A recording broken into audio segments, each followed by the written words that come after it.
मो चैनल संस्कृति एवं परंपरा को कामदेवः कामपालः कामाङ्गः कामवल्लभः शत्रुनाशी कृपा सिन्धुर्कृपालुः परमेश्वरः।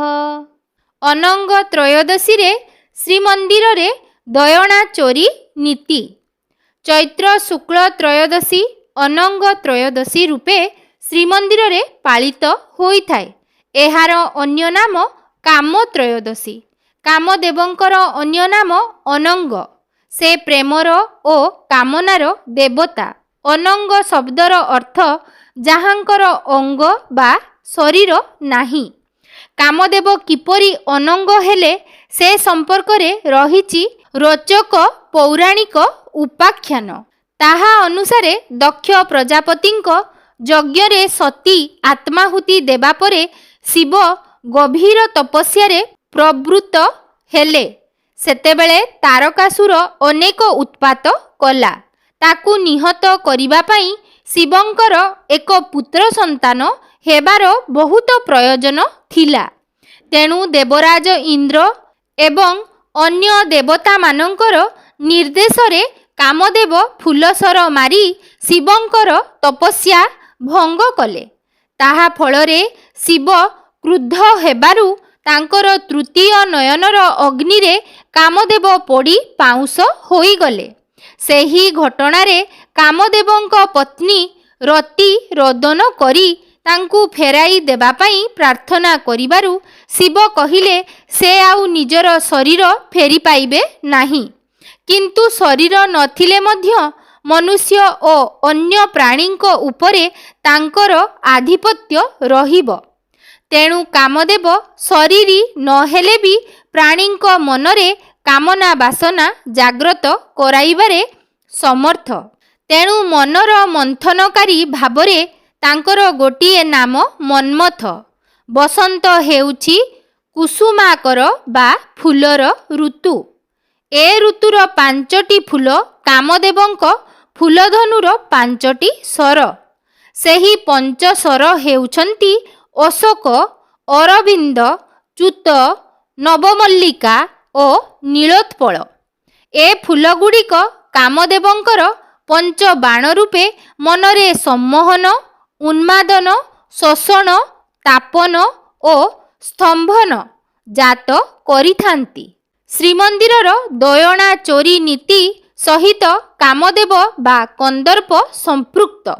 ଚୈତ୍ର ଶୁକ୍ଳ ତ୍ରୟୋଦଶୀରେ ଏହି ନୀତି ଅନୁଷ୍ଠିତ ହୋଇଥାଏ। ଏଥିପାଇଁ ଦ୍ୱାଦଶୀ ଦିନ କନ୍ଦର୍ପପଟି ବା କାମଦେବଙ୍କ ଚିତ୍ରପଟ୍ଟଙ୍କର ଅଧିବାସ ହୋଇଥାଏ। ଦୟଣା ଚୋରି ଯାତ୍ରା ପ୍ରକୃତରେ ଦମନକ ଭଞ୍ଜିକା ଯାତ୍ରା। ଦମନକ ଯାତ୍ରା ସମ୍ପର୍କରେ ପୁରାଣରେ ବର୍ଣ୍ଣନା ଅଛି ଯେ ପୂର୍ବେ ଦମନକ ନାମରେ ଗୋଟିଏ ଅସୁର ଥିଲା। ସେ ସମୁଦ୍ର ଜଳରେ ବାସ କରୁଥିଲା। ଦୈତ୍ୟର ଅତ୍ୟାଚାର ବଢ଼ିବାରୁ ପୃଥିବୀକୁ ଏହାର ଦାଉରୁ ରକ୍ଷା କରିବାକୁ ଦେବତାମାନେ ଭଗବାନଙ୍କୁ ପ୍ରାର୍ଥନା କରିଥିଲେ। ଭଗବାନ ମୀନ ଅବତାର ଧାରଣ କରି ସମୁଦ୍ର ମଧ୍ୟରେ ପ୍ରବେଶ କରି ସେହି ଅସୁରକୁ ବଧ କରିଥିଲେ। ହେଲେ ମୃତ୍ୟୁ ପରେ ଉକ୍ତ ଦାନବର ଦେହ ଭୂମିରେ ପଡ଼ି ଏକ ସୁଗନ୍ଧିତ ତୃଣରେ ପରିଣତ ହୋଇଥିଲା। ଏହା ଦେଖି ଭଗବାନ ଚକିତ ହେଲେ। ଏହି ସୁଗନ୍ଧିତ ତୃଣ ଦୟଣାର ସୁଗନ୍ଧରେ ତୃପ୍ତ ହୋଇ ତାକୁ ନିଜର ବନମାଳାରେ ସ୍ଥାନ ଦେଇ ନିଜ ଗଳାରେ ଧାରଣ କରିଥିଲେ। ଏହି ସ୍ମୃତିକୁ ମନେ ରଖିବାକୁ ଶ୍ରୀମନ୍ଦିରରେ ଦୟଣା ଚୋରି ନୀତି ପାଳିତ ହୋଇଥାଏ। ଏହି ପବିତ୍ର ତୃଣକୁ ଦୟଣା ବା ଦଅଣା କୁହାଯାଏ। ଏହା ଏକ ଔଷଧୀୟ ତୃଣ।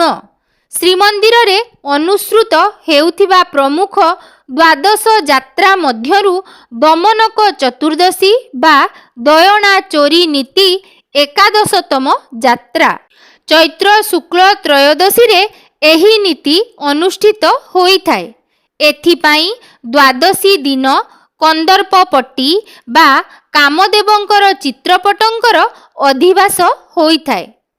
ତ୍ରୟୋଦଶୀରେ ଦମନକ ନୀତିର ଦ୍ୱିତୀୟ ଭାଗରେ ଦ୍ୱିପ୍ରହର ଧୂପ ସମ୍ପନ୍ନ ହେବା ପରେ ଚଳନ୍ତି ପ୍ରତିମା ରାମକୃଷ୍ଣ ଏବଂ ପୂର୍ବ ଅଧିବାସିତ କନ୍ଦର୍ପ ଦେବ ରତ୍ନ ସିଂହାସନକୁ ବିଜେ କରିଥାନ୍ତି। ବଡ଼ ବାଡ଼ରୁ ରାମଙ୍କ ପାଇଁ ଓ ମହାପ୍ରଭୁଙ୍କ ବାଡ଼ରୁ କୃଷ୍ଣ ଓ କାମଦେବଙ୍କ ପାଇଁ ଆଜ୍ଞାମାଳ ଆସିଥାଏ।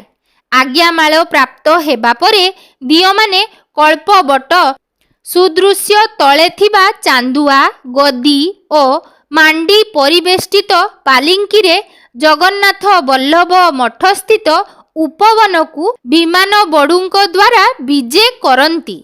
ସେଠାରେ ଦିଅଁମାନେ ବିଜେ ହେଲା ପରେ ପୂଜା ପଣ୍ଡା ବରୁଣ ପୂଜା କରନ୍ତି ଏବଂ ଯଜ୍ଞ କରିଥାନ୍ତି। ଯଜ୍ଞର ପୂର୍ଣ୍ଣାହୁତି ପରେ କନ୍ଦର୍ପଙ୍କ ଠାରେ ପଞ୍ଚୋପଚାରରେ କ୍ଷୀରି ଭୋଗ ହୋଇଥାଏ ଏବଂ ମୁଦିରସ୍ତ ବନ୍ଦାପନା କରିଥାନ୍ତି। ଏହାପରେ ପୂଜାପଣ୍ଡା ରାମକୃଷ୍ଣ ବେନି ଭାଇଙ୍କ ନିକଟରେ ପଞ୍ଚ ଉପଚାର ପୂଜା ବଢ଼ାଇ ବନ୍ଦାପନା କରିଥାନ୍ତି। ତତ୍ପରେ ପୂଜାପଣ୍ଡା ଦୟଣା ବୃକ୍ଷକୁ ପ୍ରାର୍ଥନା ପୂର୍ବକ ପୁଷ୍ପାଞ୍ଜଳି ଦେବା ପରେ 21 ଗୋଟି ମୂଳ ଲଗା ଦୟଣା ଗଛ ଅଣାଯାଇ 3ଟି ଥାଳିରେ ପୃଥକ ପୃଥକ ଭାବେ 7ଟି ଲେଖାଏଁ ଦୟଣା ଗଛ ରଖାଯାଇ ବସ୍ତ୍ର ଦ୍ୱାରା ଆବୃତ କରାଯାଏ। ରାମକୃଷ୍ଣଙ୍କ ହାତରେ ମଧ୍ୟ 2ଟି ଦୟଣା ଗଛ ଭିତରଚ୍ଛ ମହାପାତ୍ରଙ୍କ ଦ୍ୱାରା ଧରାଇ ଦିଆଯାଏ। ଏହାପରେ ପୂଜାପଣ୍ଡା କାମଦେବଙ୍କୁ ବିସର୍ଜନ କରନ୍ତି। ମୁହଁରେ ବାଘ ମୁଖା ବାନ୍ଧି ଆଗେ ଆଗେ ଦୟଣା ଗଛ ଏବଂ ପଛରେ ଦିଅଁମାନେ ପଟୁଆରରେ ଶ୍ରୀମନ୍ଦିରକୁ ବାହୁଡ଼ା ବିଜେ କରିଥାନ୍ତି। ଏହି ଦୟଣା ପ୍ରଥମେ ଶ୍ରୀଦେବୀ ଭୂଦେବୀ ଏବଂ ମଦନମୋହନଙ୍କୁ ପ୍ରଦାନ କରାଯାଏ। ତାପରେ ତାହା ଶ୍ରୀ ଜଗନ୍ନାଥ ଶ୍ରୀ ବଳଭଦ୍ର ଏବଂ ଦେବୀ ସୁଭଦ୍ରାଙ୍କୁ ଲାଗି କରାଯାଇଥାଏ। କୋଟି କନ୍ଦର୍ପ ଲାବଣ୍ୟ କାମମୂର୍ତ୍ତିର୍ବୃହତ୍ତପଃ ମଥୁରାପୁରବାସୀ ଚ ଦ୍ୱାରିକୋ ଦ୍ୱାରିକାପତିଃ। ତେବେ ପବିତ୍ର ଚୈତ୍ର ଶୁକ୍ଳ ତ୍ରୟୋଦଶୀ ବା ଅନଙ୍ଗ ତ୍ରୟୋଦଶୀର ପାବନ ଅବସରରେ ଶ୍ରୀମନ୍ଦିରରେ ଦୟଣା ଚୋରି ନୀତି ଅନୁଯାୟୀ ଜଗନ୍ନାଥ ବଲ୍ଲଭ ମଠରେ କିପରି ଭାବରେ ଦିଅଁମାନଙ୍କର ସବୁ ନୀତିକାନ୍ତି ଅନୁଷ୍ଠିତ ହୋଇଥାଏ, ସେହି ଦିବ୍ୟ ଦୁର୍ଲଭ ଦୃଶ୍ୟକୁ ଆମେମାନେ ମଧ୍ୟ ଆଗକୁ ଭିଡ଼ିଓ ମାଧ୍ୟମରେ ଦେଖିନେବା। ଚାଲନ୍ତୁ।